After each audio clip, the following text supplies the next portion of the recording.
Hi Aries, welcome to February. This is Teresa from Tarot by T. Before I get started on your reading, I'm going to call in some good energy. So this month, we have a full moon in Leo, which is favorable to your sign.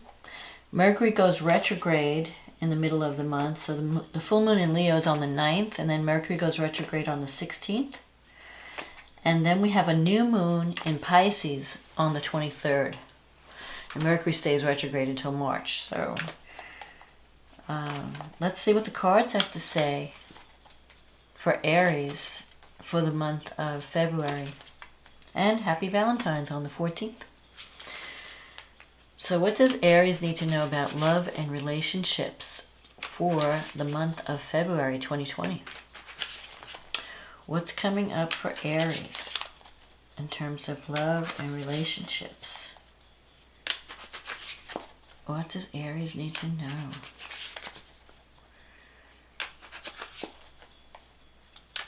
About love and relationships in the month of February.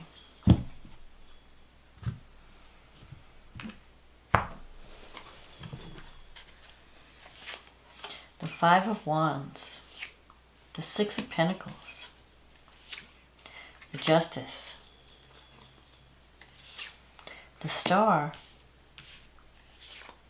the King of Wands, the Queen of Pentacles, the King of Swords, the Page of Cups, the Nine of Pentacles, and the Four of Pentacles. Okay, so you start out the month with this Five of Wands energy, crossed by the Six of Pentacles. So the Five of Wands energy could be a card, it's a card of competition or conflict. And it could be internal conflict, or it could be that you are not seeing eye to eye with someone in February. As you can see here, the King of Wands is turning his back on the Queen of Pentacles, or both of them. They're not seeing eye to eye. So you could be in a disagreement in a relationship. Maybe you're kind of not on the same page. You're starting the month out where you feel that you're in conflict. You want to do one thing, they want to do something else, they don't agree with you. So you could have a feeling of not getting a lot of cooperation in a partnership. And the Six of Pentacles crossing, that can also mean this is a card of imbalance in the give and take. So in your relationship, there could be a situation. This could be either or. Either you're the person, one person's doing all the work, one person's doing all the giving, and the other person's doing all the receiving. So one person is more needy or more is not pulling their weight or not contributing enough to the relationship. And this could be the cause of the conflict. So you have to look at that. Are you the one are you giving enough in your partnerships? Are you receiving enough in your partnerships? If there's an imbalance, you may have to have a conversation about it, or you might have to try and balance the scales somehow. Because this is a card of someone who's giving too much and they're not getting enough back. That could be you, or it could also be your partner. So if it's you who's not giving enough, you need to try and step up to the plate and give more. If it's you who's not receiving enough, then you need to have a conversation to balance the scales. Because here, you have the Justice card here.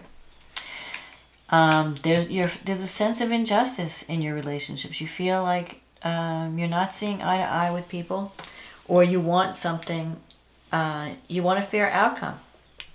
So for some of you, I feel like you could be dealing with some type of legal situation. If you're married or you're separating from someone, there could be some things to work out, some legal issues. You have to really think clearly. I'm getting kind of two things going on here. Now with the Justice here, the Justice card is a card about karma, and it's about balance.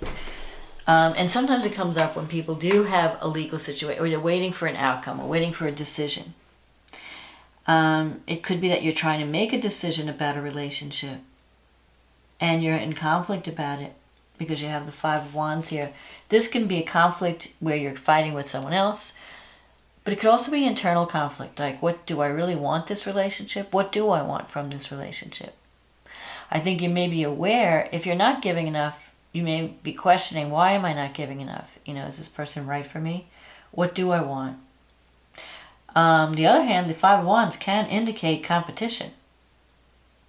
So for some of you, you could have somebody competing for one of your love interests. Like if you're in a relationship, there could be, and you're not, you haven't been, you kind of been drifting apart maybe because of some injustice or some imbalance. You could be having to deal with competition. Maybe there's someone else on the scene who's wanting to take away your partner or your person. And you have to really think, what do I want? Do I want to fight for this person? Do I want to let it go? Justice can also be a card of karma. So it's really like the results of your actions. If you've done the right thing in a relationship, if you've been very giving and you've been very loving and you've been fair, you can get a reward. You have the Star here. But whatever it is, it could be that you also have this karmic situation with someone, which is why you're in, and you're learning lessons together. The Star is a card of hope. So you can achieve, you have a goal or a dream that you're wanting to achieve. Maybe it's taking a long time to get off the ground, but you have the potential to achieve it. Maybe you want to revisit an old dream, because here I'm seeing this King of Wands. He's looking to the past. Now, the Wands usually represent fire signs, so it could be that it represents you. But the energy of the King of Wands is someone who is a good leader, knows what they want, speaks their mind. They're not afraid to voice their opinion. Sometimes they could be a little bit over the top, a little bit bossy. But I feel like you're looking at the past. You're evaluating the past when maybe things were better than they are now. Maybe you started out in a better place than where things are now. And you're evaluating the relationship. Because I also see this King of Swords here. In your negative thinking sector. This is a person, it could be an air sign. You could be, if you have competition, it could be you're competing with a Libra, an Aquarius, or a Gemini. There could be an air sign that's competing for this person in your life. And that person could be an earth sign, because you have this Queen of Pentacles here. The Queen of Pentacles, as a person, the Queen of Pentacles is someone who's very down to earth, works really hard, very practical, very down to earth. She cares very much about home and family. She cares very much about financial security. She likes nice things. She works hard for her money, and she likes to spend it. So maybe you're involved with someone who's been very generous to you. With the Six of Pentacles, this is a giving card. But she's turning her back on you because she's facing this King of Swords. So it could be that someone in your life is being pulled away because they're looking for something that's more balanced. Maybe the relationship, they're tired of being the one always giving.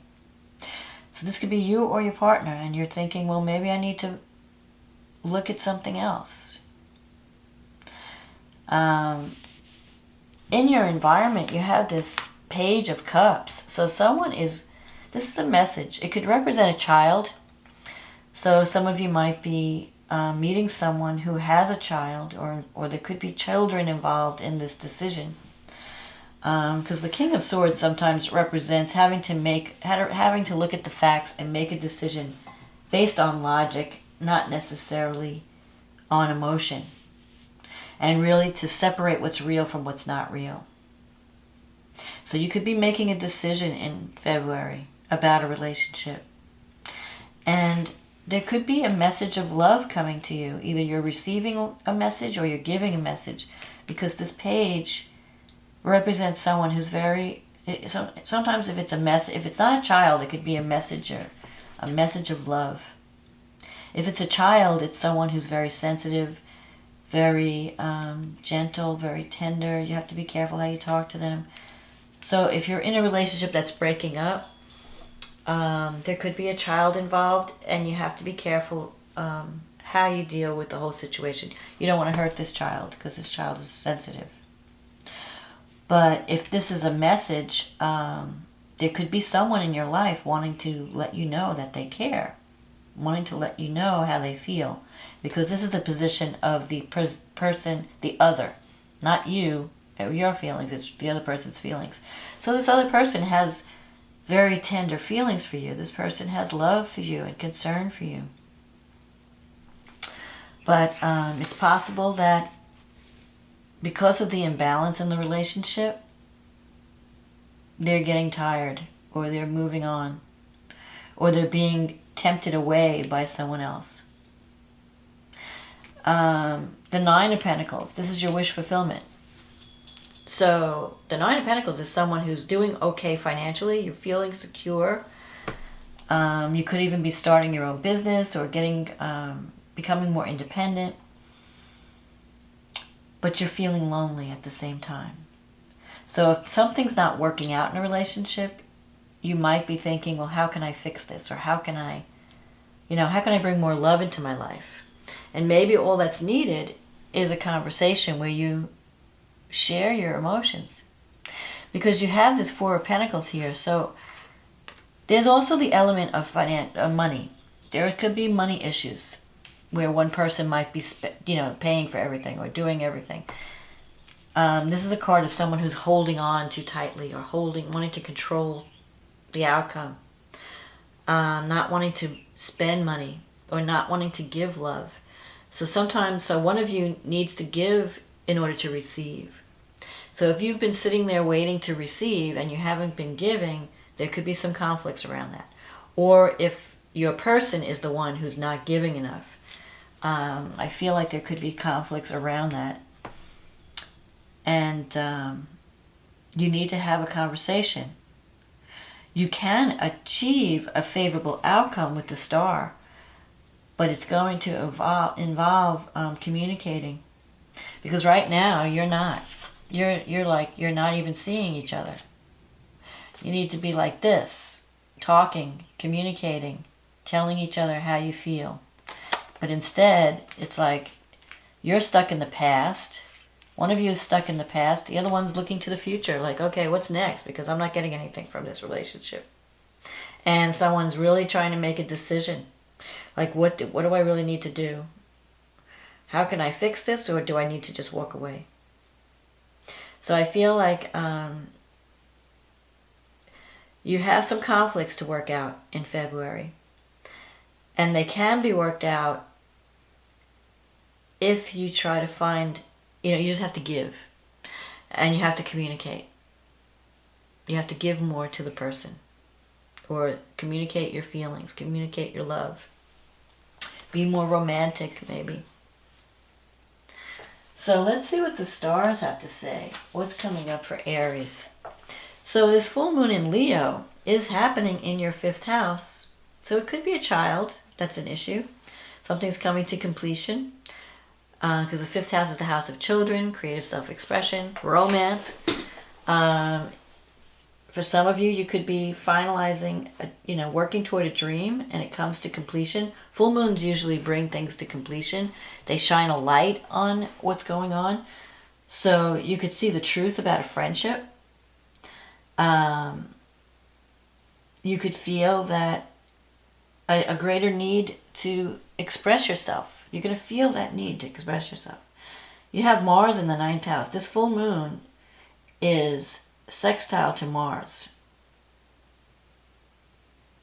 Well, no, actually, the moon is in Leo. It's the sun that's sextile to Mars. The moon is trine Mars. And you have Mars in Sagittarius going through the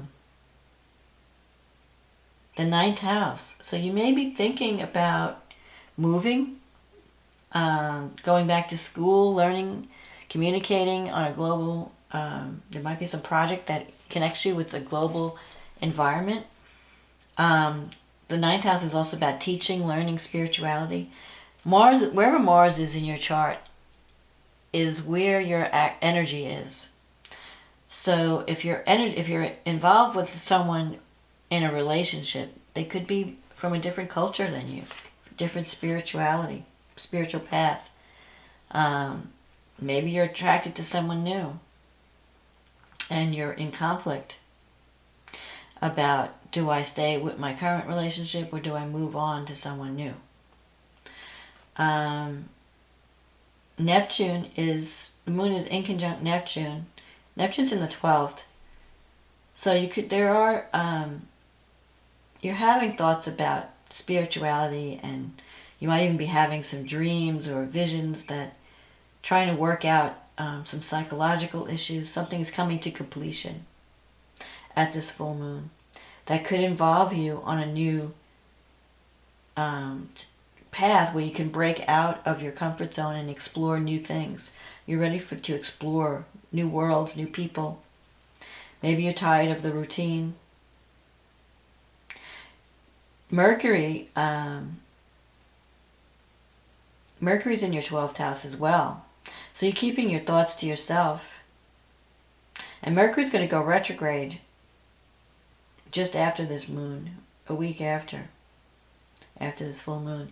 So there could be some especially in Pisces, there could be misunderstandings, miscommunication.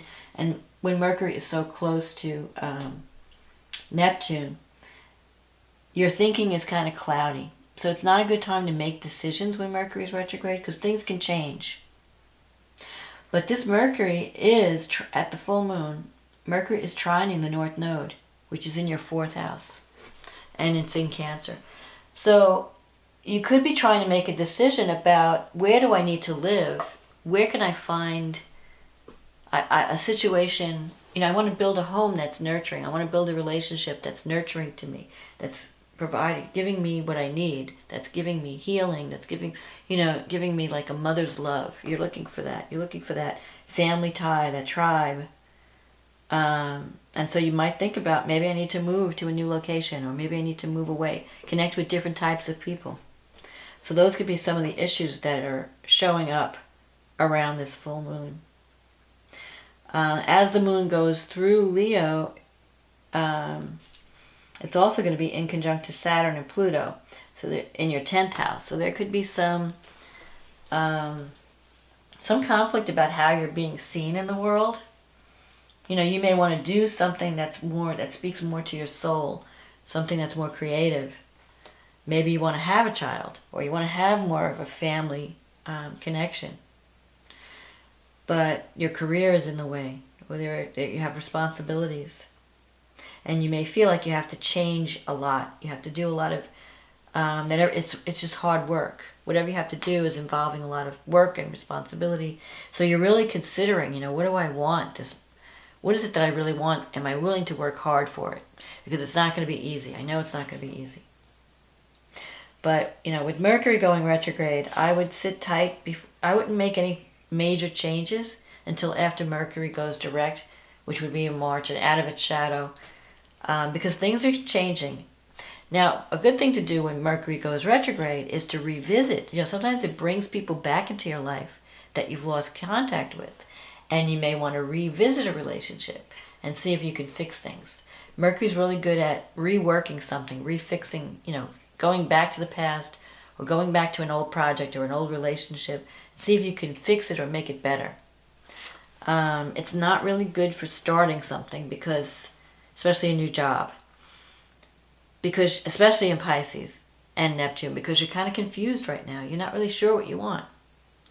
And there could be a lot of psychological issues, your blind spots acting upon your decision making that you're not even aware of. So wait until you can think more clearly. When Mercury goes into Aries, your sign, that's the time to make a decision, because by then you'll know what you need to know and you can move forward. Now, the new moon in Pisces is falling on February 23rd. That's at 4 degrees Pisces. That's falling in your 12th house. And it's sextile Mars in your 10th house. So I feel like you have a new, you might be, if you're struggling with any kind of psychological issues, this is a good time to have a new start where you're dealing with those things. So it's a good time to talk to someone, talk to a counselor, work on those issues, work on releasing things that, or getting to the bottom of things. You know, if you've been sweeping things under the rug, not wanting to face certain things about relationships, now's the time to do it, or even about your health or your work environment. But again, don't make any solid decisions. I mean, it's a good time to do the research when Mercury's retrograde. Check everything out, but then take action when it goes direct. Mars in your 10th house, you're ready for action. You know, you're feeling fired up about your career, your life direction. You really want to make changes in your home. You're wanting to find a place of healing. And this moon in Pisces, this new moon, is sextile Uranus in your 2nd house.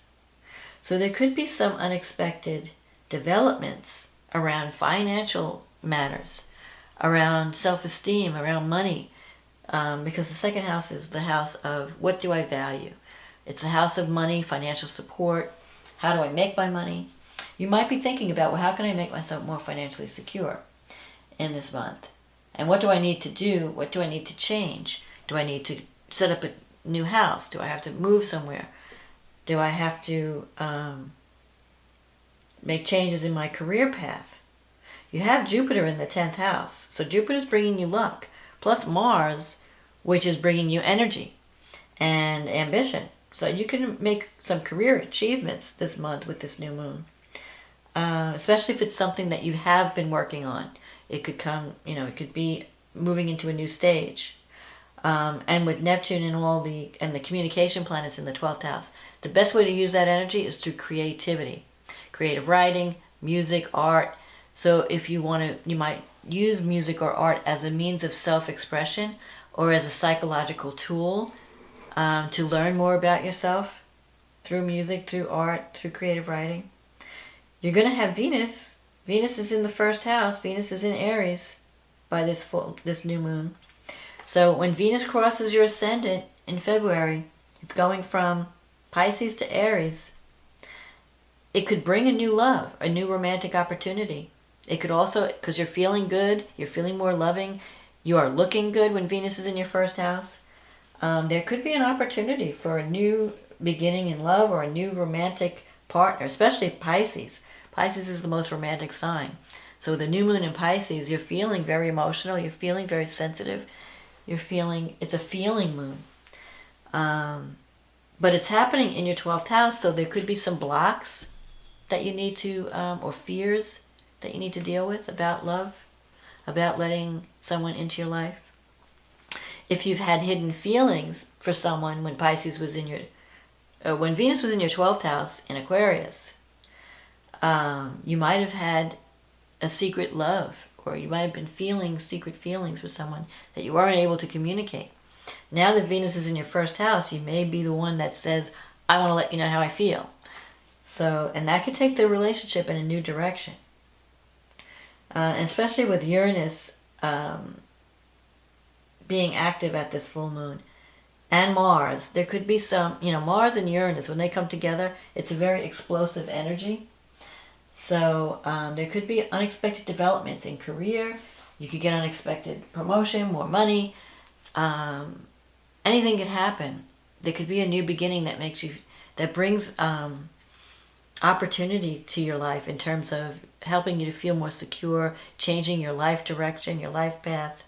It could be exciting energy, but you want to make sure that you're not reacting and that you're taking careful steps. Because Mars and Uranus, even in a good aspect, it can bring things out of the blue. It could bring unexpected opportunities and things that develop out of nowhere that you could have never expected in a million years. All of a sudden, here it is. But you don't want to do anything reckless. But there will be surprises around career. There will be surprises around money, and it could even be that you meet someone you never thought you'd meet. That all of a sudden there's love in your life, or someone from the past comes back. because Mercury's retrograding. So that could bring people from the past, or projects from the past, things that you have to work on, redo, rethink, all the re's. So it should be an interesting time for you, Aries. There could be some unexpected love coming your way. So get ready. Look your best. And if you want to do any kind of creative work, any type of creative writing or anything that involves creativity, Mercury and Neptune in your 12th house, you are connected to the muse. You can channel divine energy when you have Mercury and Neptune in your 12th house. You're really connected spiritually. If you're not experiencing the psychological aspects of that, you could tap into the creative aspects of that, where you really feel one with the universe, or you're really channeling divine love. Because Neptune is the higher octave of Venus, and it's the connection to the divine. And with Mercury there, you may have messages. You might be getting inspiration or divine, you could be channeling. So if you have a message to say, get it out. Take time to meditate. Actually, that's a good thing to do when Mercury and Neptune are together in the 12th house. Meditate. Spend time in meditation. Take a break from the hectic pace of the world and really think about what you want and listen for that answer. Let the divine speak through you. So Aries, this is my forecast for February and for love, for Valentine's. So I hope you're finding new love or connecting with an old love. Whatever you're wanting up doing, I hope you enjoy February and have a wonderful month. And I want to say thank you everyone for supporting my channel through likes, to subscribes, through ordering readings. If you like this video and it resonated with you, please click on the like button or share it. If you're new to the channel, welcome. And thank you for leaving comments. I love reading all the comments. So Aries, I wish you nothing but the best in February. And I hope you have a wonderful month. And I will talk to you again next month. Okay, bye now.